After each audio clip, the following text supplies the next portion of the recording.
In 2024, the Lord told me, go enlarge. 2024ರಲ್ಲಿ ಕರ್ತನು ನನಗೆ ಹೇಳಿದನು, ಹೋಗು ವಿಸ್ತಾರವಾಗು. Go and enlarge. ಹೋಗು ವಿಸ್ತಾರವಾಗು. Go and enlarge my territory. ಹೋಗಿ ನನ್ನ ಪ್ರಾಂತ್ಯವನ್ನು ವಿಸ್ತರಿಸು. This is in God's heart for 2024, for you and for me. 2024ರಲ್ಲಿ ಇದುವೇ ನಿನಗೆ ಮತ್ತು ನನಗಾಗಿರುವ ದೇವರ ಹೃದಯವಾಗಿದೆ. He showed me Revelation 3:8-10. ಪ್ರಕಟಣೆ 3:8-11 ನನಗೆ ತೋರಿಸಿದರು. The Lord said, ಕರ್ತನು ಹೇಳಿದನು, I know your deeds. ನಿನ್ನ ಕೃತ್ಯಗಳನ್ನು ಬಲ್ಲೆನು. See, I have placed before you an open door that no one can shut. ನಿನ್ನೆದುರಿನಲ್ಲಿ ಒಂದು ಬಾಗಿಲನ್ನು ತೆರೆದಿಟ್ಟಿದ್ದೇನೆ, ಅದನ್ನು ಯಾರು ಮುಚ್ಚಲಾರರು. I know that you have little strength, ನಿನಗೆ ಕೊಂಚ ಶಕ್ತಿ ಇದೆ ಎಂದು ನನಗೆ ಗೊತ್ತು. yet you have kept my word. ಆದರೂ ನೀನು ನನ್ನ ವಾಕ್ಯವನ್ನು ಕಾಪಾಡಿದಿ, And you have not denied my name. ಮತ್ತು ನನ್ನ ಹೆಸರನ್ನು ನೀನು ನಿರಾಕರಿಸಲಿಲ್ಲ. And in verse 9 he says, 9ನೇ ವಾಕ್ಯದಲ್ಲಿ ಆತನು ಹೇಳ್ತಾನೆ, I will make those who are of Satan, who are liars, I will make them come and fall down at your feet and acknowledge that I have loved you. ಸುಳ್ಳಾಗಿ ಕೊಚ್ಚಿಕೊಳ್ಳುವ ಸೈತಾನನ ಸಮಾಜದವರಲ್ಲಿ ಕೆಲವರು ಬಂದು ನಿನ್ನ ಪಾದಗಳ ಮುಂದೆ ಬೀಳುವಂತೆಯೂ ನಿನ್ನನ್ನು ನಾನು ಪ್ರೀತಿಸಿದ್ದನ್ನು ತಿಳುಕೊಳ್ಳುವಂತೆಯೂ ಮಾಡುವೆನು ಎಂದು ಹೇಳುತ್ತಾನೆ. This is an abridged version relevant to us. ಈ ಒಂದು ಭಾಷಾಂತರ ಅದು ನಮಗೆ ಬಹಳ ಪ್ರಾಮುಖ್ಯವಾಗಿದೆ. And verse 10, 10ನೇ ವಾಕ್ಯದಲ್ಲಿ, since you have kept my command to endure patiently, I will also keep you from the hour of trial that is going to come upon the whole world to test the inhabitants of the earth. ನೀನು ನನ್ನ ಸಹನ ವಾಕ್ಯವನ್ನು ಕಾಪಾಡಿದ್ದರಿಂದ ಭೂನಿವಾಸಿಗಳನ್ನು ಪರೀಕ್ಷಿಸುವುದಕ್ಕಾಗಿ ಲೋಕದ ಮೇಲೆಲ್ಲ ಬರುವುದಕ್ಕಿರುವ ಶೋಧನೆಯ ಸಮಯದಲ್ಲಿ ನಿನ್ನನ್ನು ತಪ್ಪಿಸಿ ಕಾಪಾಡುವೆನು. Yes, God is going to give his people who trust him an open door which no person on earth can shut. ಯಾರು ಆತನಲ್ಲಿ ಭರವಸೆ ಬಿಡುತ್ತಾರೋ ಅವರಿಗಾಗಿ ಮುಚ್ಚಲಾರದ ಬಾಗಿಲನ್ನು ಕರ್ತನು ಕೊಡುತ್ತಾನೆ. Secondly, ಎರಡನೇದಾಗಿ, he is going to make all the liars, the agents of Satan, to come and fall at the feet of God's people saying, God loves you, God loves you. ಎಲ್ಲ ಸುಳ್ಳುಗಾರರನ್ನು, ಸೈತಾನನ ಸಮಾಜದವರನ್ನು ಅವರು ದೇವ ಜನರ ಪಾದಗಳಲ್ಲಿ ಬಿದ್ದುಕೊಂಡು ದೇವರು ಅವರನ್ನು ಪ್ರೀತಿಸುತ್ತಾರೆ, ದೇವರು ನಿಮ್ಮನ್ನು ಪ್ರೀತಿಸುತ್ತಾರೆ ಎಂದು ಹೇಳುವಂತೆ ಮಾಡುತ್ತಾನೆ. Thirdly, a great affliction, an hour of trial is going to come upon the whole world to test the inhabitants of the earth. ಮೂರನೇದಾಗಿ, ಭೂಲೋಕದ ನಿವಾಸಿಗಳಿಗೆ ಪರೀಕ್ಷಿಸುವುದಕ್ಕಾಗಿ ಒಂದು ದೊಡ್ಡ ಶೋಧನೆಯ ಸಮಯ ಬರುವುದಾಗಿದೆ. But God will keep his people safely because you have endured patiently, trusting in him in all your hour of trials in the past. ಹಿಂದಿನ ದಿನಗಳಲ್ಲಿ ಶೋಧನೆ ಕಾಲದಲ್ಲಿ ಬಹಳ ತಾಳ್ಮೆಯಿಂದ ನನ್ನಲ್ಲಿ ನೀವು ಭರವಸೆ ಇಟ್ಟಿದ್ದರಿಂದ ನಾನೇ ನಿಮ್ಮನ್ನು ಸುರಕ್ಷಿತವಾಗಿಡುವೆನು. And now I will speak specifically as to what the Lord showed me. ಈಗ ನನಗೆ ತೋರಿಸಿದರಲ್ಲಿ ನಾನು ಸ್ಪಷ್ಟವಾಗಿ ಮಾತನಾಡುತ್ತೇನೆ. In 2024, 2024ರಲ್ಲಿ every bondage that has been binding God's people from moving forward shall be broken. ದೇವ ಜನರು ಮುಂದೆ ಹೋಗುವುದಕ್ಕೆ ಅಡ್ಡಿಯಾಗಿರುವ ಎಲ್ಲ ಬಂಧನಗಳು ಮುರಿಯಲ್ಪಡುವವು. Of course, an open door will be given. ಖಂಡಿತವಾಗಿ ತೆರೆದ ಬಾಗಿಲು ಅವರಿಗೆ ಕೊಡಲ್ಪಡುವುದು.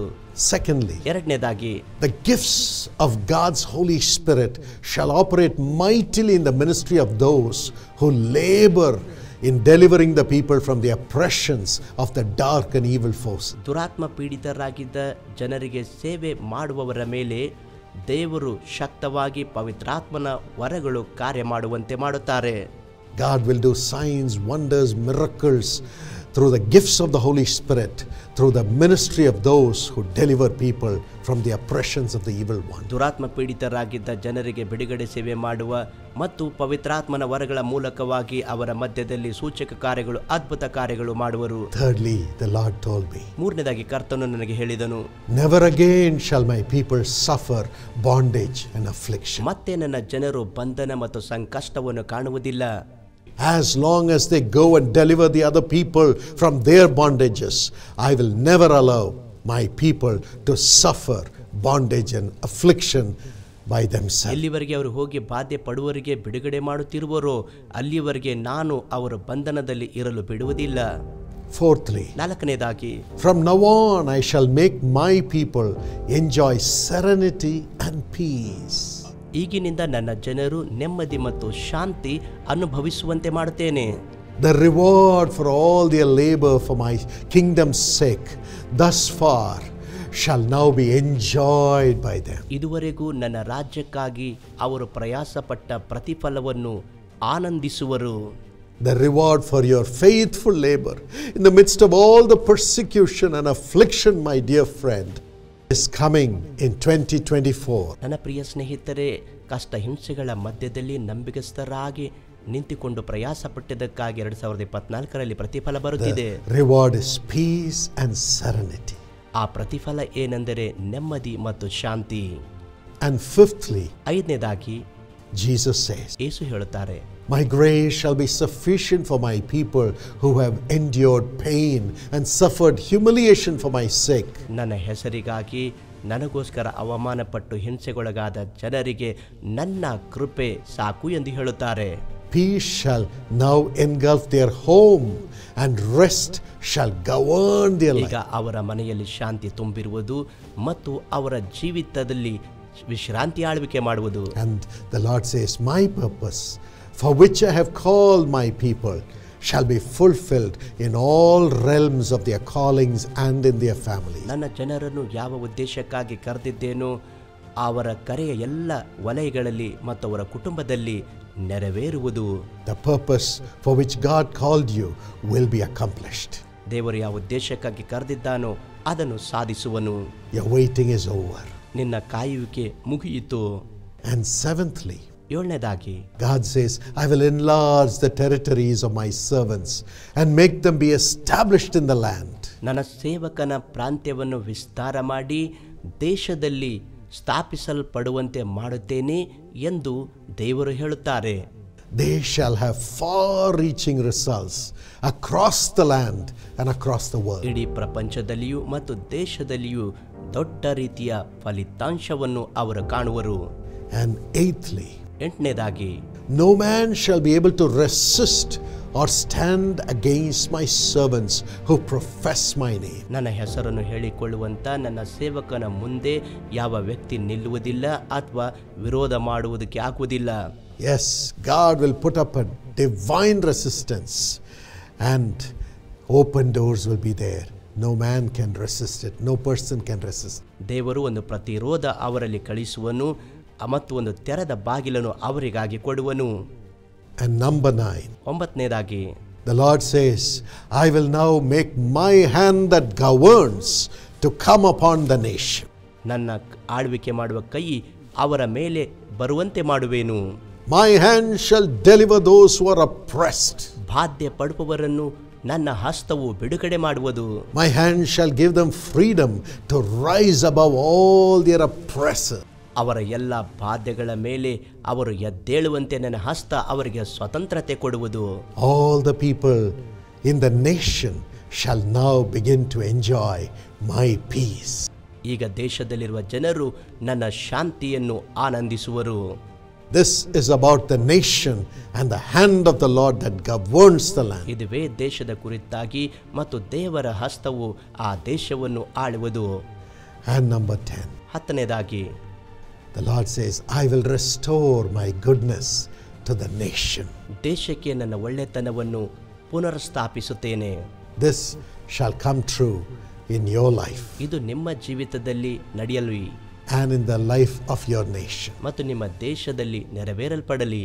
And number 11, 11ನೇದಾಗಿ, my gracious power shall come upon the children of my people across the land. ದೇಶದಲ್ಲಿರುವ ನನ್ನ ಜನರ ಮೇಲೆ ನನ್ನ ಕೃಪೆಯುಳ್ಳ ಶಕ್ತಿ ಅವರ ಮೇಲೆ ಬರುವುದು. And shall make the children of my people to prophesy and rise to greater heights to accomplish greater things in the secular realm. ನನ್ನ ಜನರು ನನ್ನ ಮಕ್ಕಳು ಪ್ರವಾದಿಸುವಂತೆ ಮಾಡಿ ಲೌಕಿಕ ವಲಯದಲ್ಲಿ ಕೂಡ ಅವರು ಎತ್ತರವಾದ ಪ್ರದೇಶದಲ್ಲಿ ಅವರು ಎದ್ದೇಳುವಂತೆ ಮಾಡುವೆನು. With the prophetic anointing, your children will rise up to great heights even in the secular realm like Daniel's and Joseph. ದಾನಿಯೇಲ ಮತ್ತು ಯೋಸೇಫನಂತೆ ಲೌಕಿಕ ವಲಯದಲ್ಲಿ ಕೂಡ ಪ್ರವಾದನ ಅಭಿಷೇಕದಿಂದ ನಿಮ್ಮ ಮಕ್ಕಳು ಅಂತಹ ಸ್ಥಳಗಳಲ್ಲಿ ಮೇಲೆ ಎತ್ತಲ್ಪಡುವರು. And finally, in this year 2024, ಕೊನೆಯದಾಗಿ ಈ ವರ್ಷ 2024ರಲ್ಲಿ the Lord says, I will adorn my people who are called by my name with accolades in high place. ನನ್ನವರೆಂದು ಹೆಸರುಗೊಂಡ ನನ್ನ ಜನರನ್ನು ಅಲಂಕರಿಸಿ ಅವರು ಎತ್ತರ ಪ್ರದೇಶಗಳನ್ನು ಹೊಂದಿಕೊಳ್ಳುವಂತೆ ಮಾಡುವೆನು ಎಂದು ಕರ್ತನು ಹೇಳುತ್ತಾನೆ. God is going to give accolades to those who carry his name. ಯಾರು ಆತನ ಹೆಸರನ್ನು ಹೊತ್ತುಕೊಂಡು ಹೋಗುತ್ತಾರೋ ಅವರಿಗೆ ಅದನ್ನು ಕೊಡುತ್ತಾನೆ. Jesus loves you. ಯೇಸು ನಿಮ್ಮನ್ನು ಪ್ರೀತಿಸುತ್ತಾರೆ. He will do justice. ಆತನು ನ್ಯಾಯವನ್ನು ಮಾಡುತ್ತಾನೆ. Shall we pray for this prophecy to be fulfilled in our lives? ನಮ್ಮ ಜೀವಿತದಲ್ಲಿ ಪ್ರವಾದನೆ ನೆರವೇರುವುದಕ್ಕಾಗಿ ಪ್ರಾರ್ಥನೆ ಮಾಡೋಣವೇ? In the nation, ದೇಶದಲ್ಲಿ, the lives of our children, ನಮ್ಮ ಮಕ್ಕಳ ಜೀವಿತದಲ್ಲಿ and in the ministry. ಮತ್ತು ದೇಶದಲ್ಲಿ God says, enlarge. ವಿಸ್ತಾರವಾಗು ಎಂದು ದೇವರು ಹೇಳುತ್ತಾರೆ. And enlarge my kingdom. ನನ್ನ ರಾಜ್ಯವನ್ನು ವಿಸ್ತರಿಸು. I have set an open door before you. ನಿನ್ನ ಎದುರಿನಲ್ಲಿ ತೆರೆದ ಬಾಗಿಲನ್ನು ಇಟ್ಟಿದ್ದೇನೆ. Thank you, Lord. ವಂದನೆಗಳು ಕರ್ತನೆ. Thank you, Master. ಪ್ರಭುವೇ ವಂದನೆಗಳು. Thank you for speaking to us. ನಮ್ಮೊಂದಿಗೆ ಮಾತನಾಡುವುದಕ್ಕಾಗಿ ವಂದನೆಗಳು. We pray that this word that you have spoken, which I have delivered, would be watched over and performed by the mighty power of the Holy Spirit. ನೀನು ಕೊಟ್ಟಂತ ಈ ವಾಕ್ಯವನ್ನು, ಈ ಮಾತನ್ನು ನಾನು ಅವರಿಗೆ ಹೇಳಿದ್ದೇನೆ, ಪವಿತ್ರಾತ್ಮನ ಮೂಲಕವಾಗಿ ಅದು ಕಾರ್ಯ ಮಾಡುವಂತೆ ಮಾಡು. Lord, let it go across the hearts of everyone in the nation, Lord. ಕರ್ತನೆ, ದೇಶದಲ್ಲಿರುವ ಪ್ರತಿ ಒಂದು ಹೃದಯಕ್ಕೆ ಅದು ಹೋಗುವಂತೆ ಮಾಡು. Let it go into the realm of power. ಶಕ್ತಿಯ ವಲಯದಲ್ಲಿ ಅದು ಹೋಗಲಿ. Let it go to destroy the works of the devil. ಸೈತಾನನ ಕಾರ್ಯಗಳನ್ನು ನಾಶ ಮಾಡುವುದಕ್ಕಾಗಿ ಅದು ಹೋಗಲಿ. Let it go to bring peace and serenity in the hearts, minds and lives of your people. ನಿನ್ನ ಜನರ ಜೀವಿತದಲ್ಲಿ ನೆಮ್ಮದಿ, ಶಾಂತಿ ತರುವುದಕ್ಕಾಗಿ ಅದು ಹೋಗಲಿ. Open the doors, Lord. ಬಾಗಿಲನ್ನು ತೆರೆ ಕರ್ತನೆ. Break the bondages, Lord. ಕರ್ತನೆ, ಬಂಧನಗಳನ್ನು ಮುರಿದು ಹಾಕು. Make your people to be signs and wonders with miracles following. ಕರ್ತನೆ, ನಿನ್ನ ಮಕ್ಕಳಿಗೆ ಸೂಚಕ ಕಾರ್ಯಗಳು, ಅದ್ಭುತಗಳು ಹಿಂಬಾಲಿಸುವಂತೆ ಮಾಡು. Let everyone acknowledge that you love your people, Lord. ನಿನ್ನ ಜನರನ್ನು ನೀನು ಪ್ರೀತಿ ಮಾಡುತ್ತಿ ಎಂದು ಎಲ್ಲರೂ ತಿಳಿದುಕೊಳ್ಳಲಿ ಕರ್ತನೆ. Let your people be honored for all the misery they have gone through. ಕರ್ತನೆ, ನಿನ್ನ ಮಕ್ಕಳು ಹಾದು ಹೋದಂತ ಕಷ್ಟಕ್ಕನುಸಾರವಾಗಿ ಅವರಿಗೆ ಸನ್ಮಾನಿಸು. Let their children be blessed. ಅವರ ಮಕ್ಕಳು ಆಶೀರ್ವಾದ ಹೊಂದಲಿ. Let your hand come upon the nation. ದೇಶದ ಮೇಲೆ ನಿಮ್ಮ ಹಸ್ತವು ಬರಲಿ. Your governance be established, Lord, in peace and serenity. ನೆಮ್ಮದಿ ಮತ್ತು ಶಾಂತಿಯಲ್ಲಿ ನಿನ್ನ ಆಡಳಿತವು ಸ್ಥಾಪಿಸಲ್ಪಡಲಿ.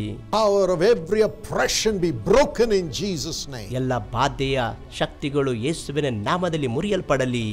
Lord, as the affliction and darkness comes upon the people of the world, protect your people called by your name from every evil because of their patient endurance. ಭೂಲೋಕದ ಮೇಲೆ ದೊಡ್ಡ ಕತ್ತಲೆ, ಸಂಕಷ್ಟಗಳು, ಹಿಂಸೆಗಳು ಬರುವಾಗ ನಿನ್ನ ಹೆಸರಿನಿಂದ ಕರೆಯಲ್ಪಡುವ ನಿನ್ನ ಜನರನ್ನು ಕಾಪಾಡು.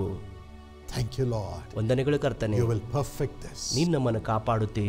We pray these promises and prophecies to fulfillment in the name of Jesus. ಈ ವಾಗ್ದಾನಗಳು, ಪ್ರವಾದನೆಗಳು ಯೇಸುವಿನ ನಾಮದಲ್ಲಿ ನೆರವೇರಲೆಂದು ಪ್ರಾರ್ಥಿಸುತ್ತೇವೆ. Amen and amen. ಆಮೇನ್ ಮತ್ತು ಆಮೇನ್. God bless you. ದೇವರು ನಿಮ್ಮನ್ನು ಆಶೀರ್ವದಿಸಲಿ. Have a wonderful year 2024. 2024 ಅದ್ಭುತ ವರ್ಷ ಹೊಂದಿಕೊಳ್ಳಿರಿ.